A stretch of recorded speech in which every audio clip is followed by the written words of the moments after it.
Jadi rukun kolbi satu, an-niyatu, niat dalam hati. Kita ngucap takbir mulut kita, niatnya dalam hati. Allahu Akbar. Ikut takbir juga dia. Ya, ibu ya. Ngangkat tangannya saat takbir, ngangkat tangan saat takbir itu sunnah. Itu sunnah. Tapi bacaan takbirnya itu rukun sholat, rukun qauli.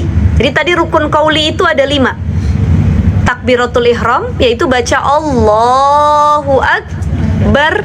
Yang kedua qiraatul Fatihah, baca Al-Fatihah. Yang ketiga tasyahud akhir, ya at-tahiyatul mubarakatus sholatu thayyibatu sampai akhir. Yang ketiga baca sholawat Nabi, Allahumma sholli ala Sayyidina Muhammad. Dan yang kelima salam. Jadi 5 hal ini harus kedengeran sama kuping kita, jangan dalam hati, nggak boleh. Kecuali bagi orang yang bisu. Beda cerita, kan kita bisa ngomong nggak bisu. Jadi harus kedengeran, salam aja nggak boleh gagu. Ada orang salam, kapan dia baca salamnya itu? Dalam hati. Oh, itu bukan rukun kolbi, itu rukun qauli, ucapan. Jadi kalau salam itu harus diucap. Assalamualaikum warahmatullahi. Assalamualaikum warahmatullahi. Atau tahiyat, ada orang merenung kayaknya ini, bukan baca tahiyat gitu ya. Kan beda kalau orang sholatnya cuma sekedar gerakan sama lagi menghayati bacaan.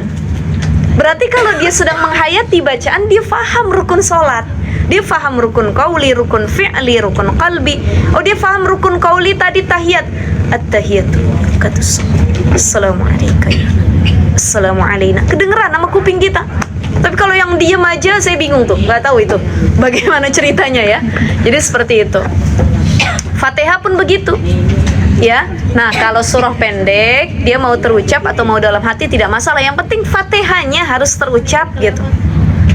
Alhamdulillahirabbil alamin, Ar-Rahmanir-Rahim, Maliki yaumiddin, Iyyaka na'budu wa iyyaka nasta'in. Nggak usah kenceng-kenceng. Yang penting kuping kita nih, kuping kita sendiri denger apa yang diucapin mulut kita. Gitu. Itu namanya rukun qauli, rukun ucapan. Nah, rukun qalbi cuman 1, niat. Ya, niat itu tempatnya di hati, yang dilafasin sebelum sholat namanya lafaz, penguat. Bagaimana kalau kita niat, kita mau sholat maghrib, yang dilafasin tadi sholat isya, tapi begitu niat dalam hati maghrib. Contoh, kita melafazkan sholli fardhu isya'i arba rakatin mustaqbilal kiblati fardhu lillahi ta'ala. Kan kita lafasin tuh. Baru kita takbir Allah. Sambil kita takbir niat dalam hati, saya niat sholat maghrib fardu karena Allah Ta'ala. Maka sah nggak niatnya? Sah nggak ibu-ibu? Sah. Karena yang diukur itu yang dalam hati, bukan yang di lisan. Atau kita mau sholat maghrib, diucapin di lafaznya adalah sholat maghrib juga, lafaznya sholat maghrib juga, niatnya isya. Sah nggak sholatnya? Enggak. Karena yang diukur itu adalah dari kolbinya, niat. Karena niat tuh tempatnya di sini, bukan di sini. Ini namanya pelafasan, penguat saja. Itu ya. Allah. Jadi harus sering-sering dilatih ibu-ibu, sambil lisannya baca takbir. Nah, takbir itu harus diucapkan. Sekali lagi ibu-ibu, takbir itu harus diucapkan. Karena takbir adalah rukun apa tadi? Qauli, rukun ucapan. Jadi rukun kolbinya di hati, rukun qaulinya takbir. Allahu Akbar. Jadi kalau ada orang takbirnya cepat benar, saya nggak tahu itu niatnya di mana. Allahu Akbar katanya. Kapan niatnya itu? Ya. Jadi niat itu berbarengan dengan kita takbir. Mulutnya takbir, hatinya niat. Coba, mari sama-sama kita angkat tangan kita. Kita angkat tangan kita. Hati niat, mulutnya takbir. Ini ya. Ya, kita fokus dengan keduanya ya. Allahu Akbar. Enggak, silakan. Udah kelar ibu nih kayaknya nih. Mangga Bu Denti. Sini boleh. Ya. Ibu izin saya minum dulu ya. Silakan. Bismillah. Coba mangga ibu-ibu dilatih sendiri itu ya. Antara mensinkronkan antara lisannya dengan ini berhenti di Allah. hati. Iya masih ke situ. Nanti masuk gitu kebayang.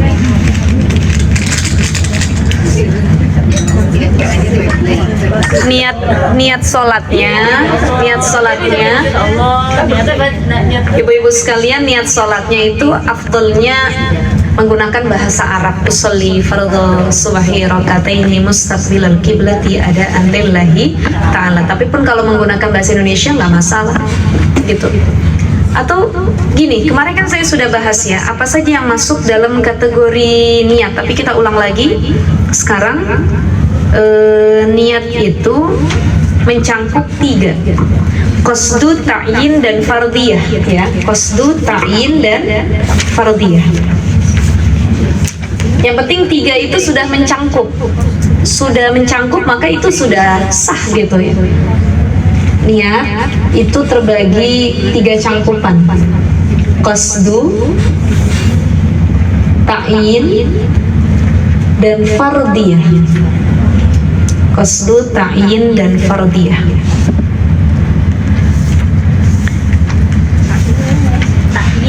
Ta'yin.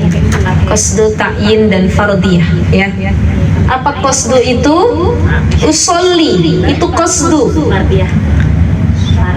Qasdu itu maksud kita mau ngapain. Usolli itu qasdu.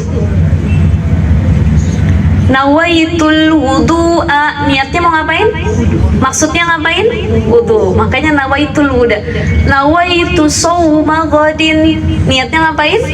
Puasa. Itu namanya qasdu. Kamu maksudnya apa?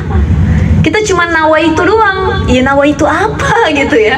Ibu-ibu pengen wudu, nawaitu. Lah saya nawaitu apa ya? Nah itu harus ada maksud dari nawaitu itu apa?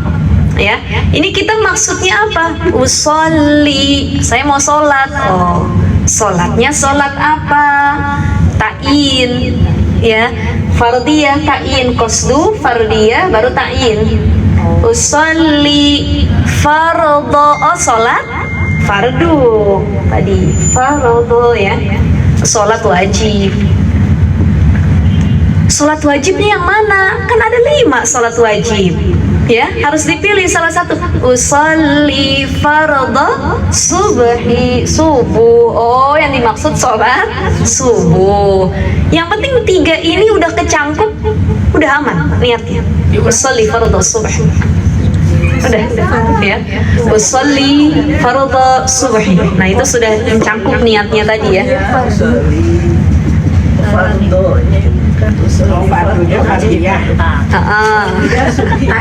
Ta'yinnya tuh jenis sholatnya. Sholat apa? Subuh kah, zuhur kah, asar kah, maghrib kah, gitu disebutin. Jadi kalau 3 tadi udah kita baca, usolli fardhu subhi lillahi ta'ala, Allahu akbar. Selebihnya yang lain itu pelengkap. Usolli fardhu subhi rakaataini mustaqbilal qiblati adaan lillahi ta'ala. Jadi tambahan 3-nya tuh satu rokaatnya kan, rokaataini. Yang kedua menghadap kiblat, mustaqbilal kiblati. Luar biasa Islam ya, dari niat aja ini udah ada bahasannya gitu. Yang kedua adaan lillahi ta'ala. Kalau kita sholatnya pada waktunya, ini mohon difahami ibu-ibu sekalian yang dimuliakan Allah. Kalau kita sholatnya pada waktunya dan bukan di waktu yang lain, contoh kita subuh, sholatnya tepat waktu, belum habis waktu subuhnya, maka dengan kita membaca 3 ini sudah tercangkup. Usolli fardhu subhi lillahi ta'ala, Allahu akbar, sudah. Tapi ibu-ibu ini butuh difahami ya. Sekali lagi saya ulang, kalau kita sholat subuhnya tepat waktu, nggak kelewat, kita cuman baca usolli fardhu subhi lillahi ta'ala, khalas, udah mencangkup ya, tanpa kita baca rakaataini mustaqbilal kiblati adaan lillahi ta'ala, udah mencangkup karena kita sholat pada waktunya.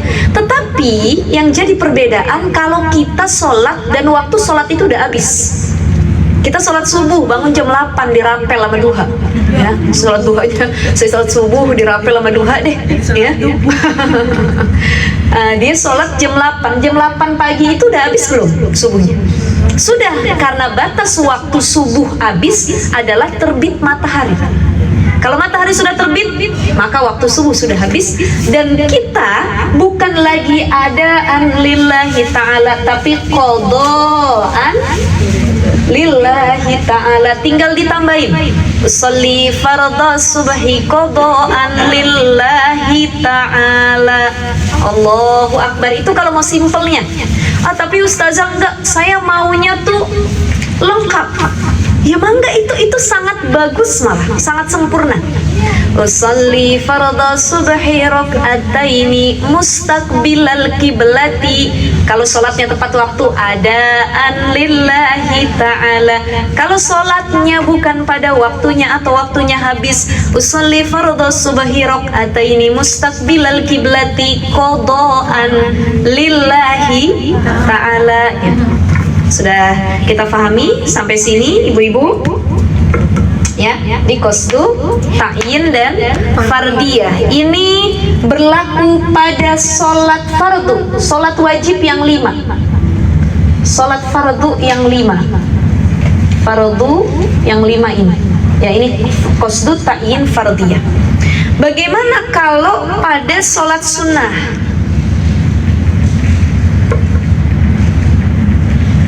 Pada sholat sunnah itu cuma mencangkup 2 hal, ya. Qasdu dan ta'yin saja, tidak perlu fardiyah. Karena emang sholat sunnah gak pakai fardu dia, ya. Jadi kalau sholat sunnah dia mencangkup 2 hal, yaitu qasdu dan ta'yin. Contoh, ibu mau sholat duha, langsung aja usolli sunatan duha lillahi ta'ala, usolli sunatan hajat lillahi ta'ala, usolli sunatan tahajud lillahi ta'ala, dan langsung nyebutin usolli sunatan tasbih lillahi ta'ala, gitu ya. Gitu ya ibu-ibu sekalian ya. Cuman qasdu sama ta'yin saja. Qasdunya niat usol, ta'yinnya langsung apa, duha, tahajud, apa gitu ya.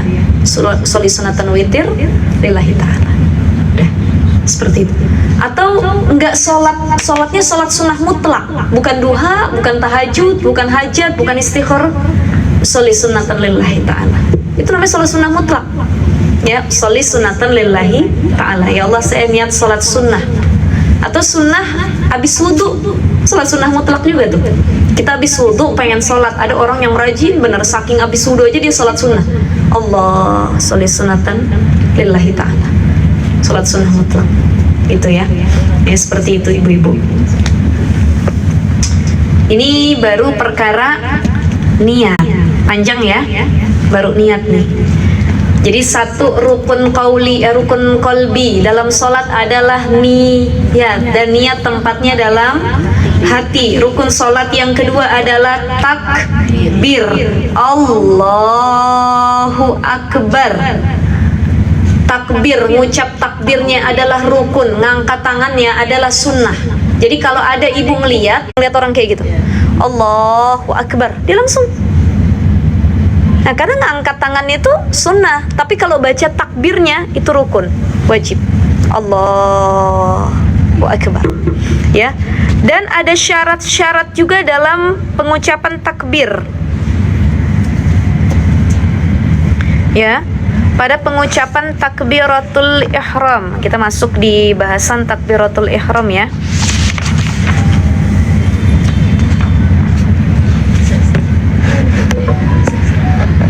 Jadi kalau kita dalam kitab Riyadhus Shalihin ini disebutkan rukun sholat yang pertama adalah an-niyatu, niat, yang kedua al-qiyamu ma'al qudrati, ada kesanggupan untuk berdiri. Jadi itu jadi rukun. Sholat itu wajibnya berdiri, kecuali bagi orang-orang yang punya uzur syar'i, nggak bisa diri, ya dia harus duduk, ya itu diperbolehkan. Tapi bagi yang sehat afiat hukumnya wajib. sehat afiat hukumnya wajib dia berdiri, itu jadi rukun. Nah, yang ketiga adalah wa takbiratul ihram. At-takbiru ruknun min arkanis salati liqaulihi alaihi salatu wassalam miftahus shalah al-wudu. Kata Nabi sallallahu alaihi wasallam, kuncinya salat itu adalah wudu. Jadi kalau pengen buka gembok salat, kuncinya adalah dengan wudu. Wudu dulu baru kamu bisa masukin salat, gitu ya. Wa tahrimuha at-takbir, ya. Dan ihramnya salat ialah takbiratul ihram. Takbiratul ihram. Allahu akbar. Kemudian arti permulaan sholat itu takbiratul ihram. Wa tahliluha at-taslim, dan penyudahan sholat adalah salam. Assalamualaikum warahmatullah. Assalamualaikum warahmatullah, gitu ya. Rawahu Abu Dawud wa Tirmizi wa ghairihima bi isnadin sahih wa qala al-Hakim wa ala syarti Muslim fi sahihaini fi hadis al-masih salat. Ya. Idza kumta ila salati fasbaghil wudu tsumma istaqbalil qiblata wa kabbir. Di dalam hadis Nabi sallallahu alaihi wasallam dikatakan, kalau kamu melaksanakan salat, idza kumta ila salati, kalau kamu mendirikan salat, fasbaghil wudu, maka sempurnakan wudunya. Sumastaqbilil kiblah, kemudian hadap kiblat, wa kabbir, dan bertakbirlah engkau, Allahu akbar, gitu ya. Ada beberapa syarat terkait takbir atau bacaan Allahu Akbar. Pertama, syarat takbir itu menjadi sah, menjadi rukun sholat yang sah. Ya, takbir itu menjadi rukun sholat yang sah. Syarat pertamanya adalah, sebutkan.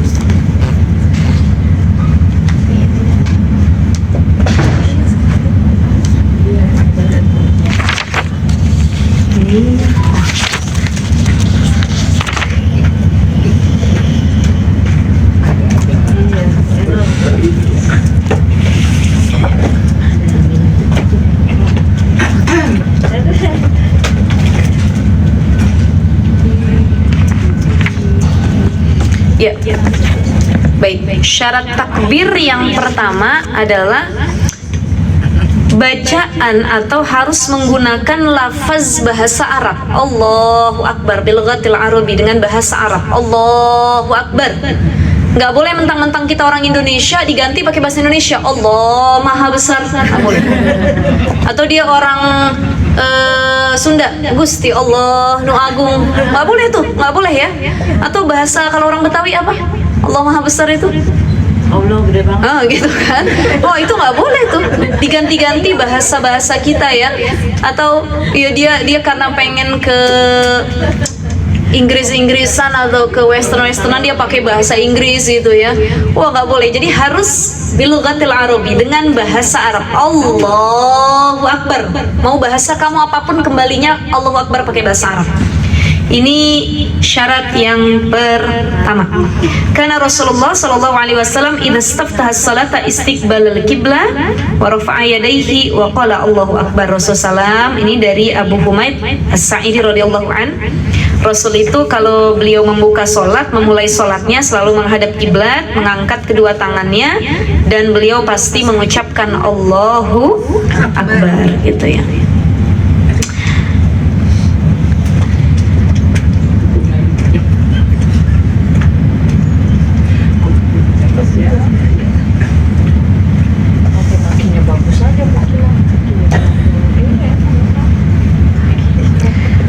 Dan tidak dianggap sah kalau kalimat Allahu Akbarnya dia putar balik. Akbarullah, dia bilang. Saya pengen beda sama yang lain, katanya Akbarullah. Oh, nggak boleh, tetap harus Allahu Akbar. Ini kita mungkin nganggapnya sepele, tapi kalau ini dimain-mainin, sholat kita ambiar, nggak sah ya. Seperti itu ya, ibu-ibu ya. Disebutkan lagi, syarat adalah tidak boleh wakaf atau berhenti baina kalimat Allah wal akbar. Gak boleh ada pemberhentian jeda antara kalimat Allah dengan akbar. Contoh, Allah akbar gitu ya.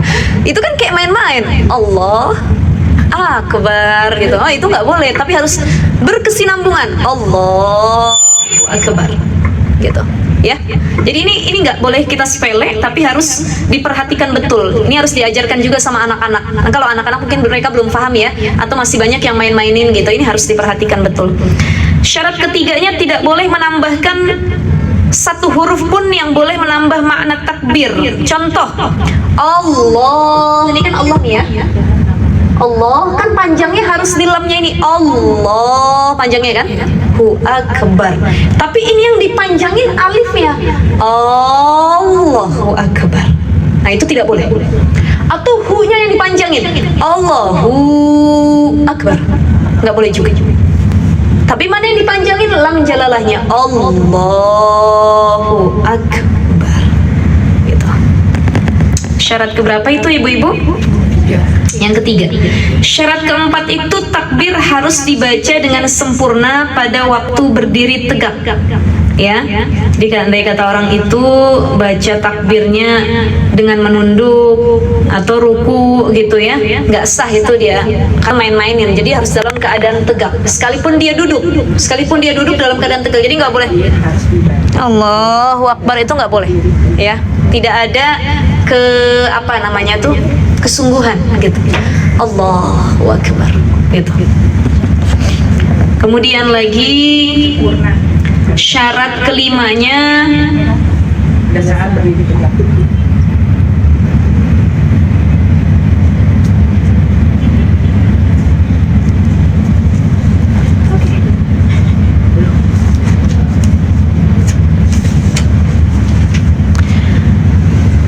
takbiratul ihram tidak boleh digabung dengan takbir perpindahan sholat. Paham nggak ibu-ibu? Jadi contoh ini berlaku pada makmum masbuk yang ketinggalan. Ya, imam kan langsung ruku dan dia mendapati begini, wah saya nggak bisa nih baca Fatihah, saya harus ruku juga. Jadi ada orang begini, Allahu Akbar. Nah, itu nggak boleh. Karena antara takbir Allahu Akbar itu adalah takbir pembuka sholat, sedangkan yang kedua adalah takbir sunnah, perpindahan sholat yang tadi kita bahas. Itu Allahu Akbar perpindahan sholat, perpindahan gerakan. Tapi yang pertama wajib, maka harus dipisah dulu, ya. Allahu Akbar, baru Allahu Akbar. Nah gitu 2 kali. Jadi nggak boleh Allahu Akbar langsung. Nah, itu harus dipisah antara takbir permulaan dengan takbir perpindahan sholat. Gitu ya ibu-ibu, itu diantara syarat-syarat takbiratul ihram yang harus kita perhatikan. Jangan sampai dirubah, ditambahkan kalimat, dipanjangkan salah satu yang bukan kebiasaannya, diganti dengan bahasa yang kita fahami, dengan bahasa Indonesia, atau juga tadi diputar balik akbarullah, nggak boleh, tapi harus Allahu Akbar. Ini kalimat sempurna yang harus kita istiqomahkan ya, karena kita sudah belajar dan kita paham hal tersebut ya. Baik ibu-ibu, itu baru sampai bahasan takbir ya, takbiratul ihram. Nanti kita akan bahas yang keempat adalah qiraatul Fatihah, membaca surah Fatihah, termasuk nanti ada ikhtilaful ulama, perbedaan pendapat para ulama terkait apakah bismillah itu masuk dalam Fatihah atau tidak ya. Karena kalau kita mendapati suka nih melihat imam yang tiba-tiba langsung Alhamdulillahirabbil alamin. Oh, dia pakai pendapat ulama yang mengatakan bismillah itu bukan bagian dari Fatihah gitu. Tapi ada ulama yang mengatakan bismillah bagian dari Fatihah 7 ayat tadi, maka harus masuk gitu bismillahirrahmanirrahim. Alhamdulillahirabbil alamin gitu. Nanti kita akan bahas insyaallah di pertemuan yang akan datang. Karena ini hampir jam 11 ya ibu-ibu. Sampai sini ada pertanyaan? Silahkan.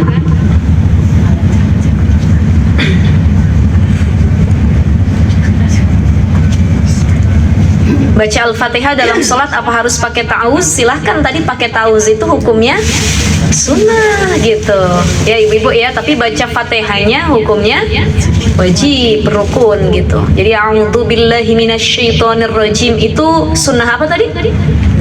Hai, bentar Ustazah lihat catatan dulu ini. Masya Allah. Jadi baca ta'awuz sebelum Fatihah itu namanya sunnah hayat, nggak perlu sujud syahwi ya. Itu sunnah. Mau dibaca ta'awuznya mah nggak mau dibaca ta'awuznya juga ya nggak apa-apa gitu, karena hukumnya sunnah.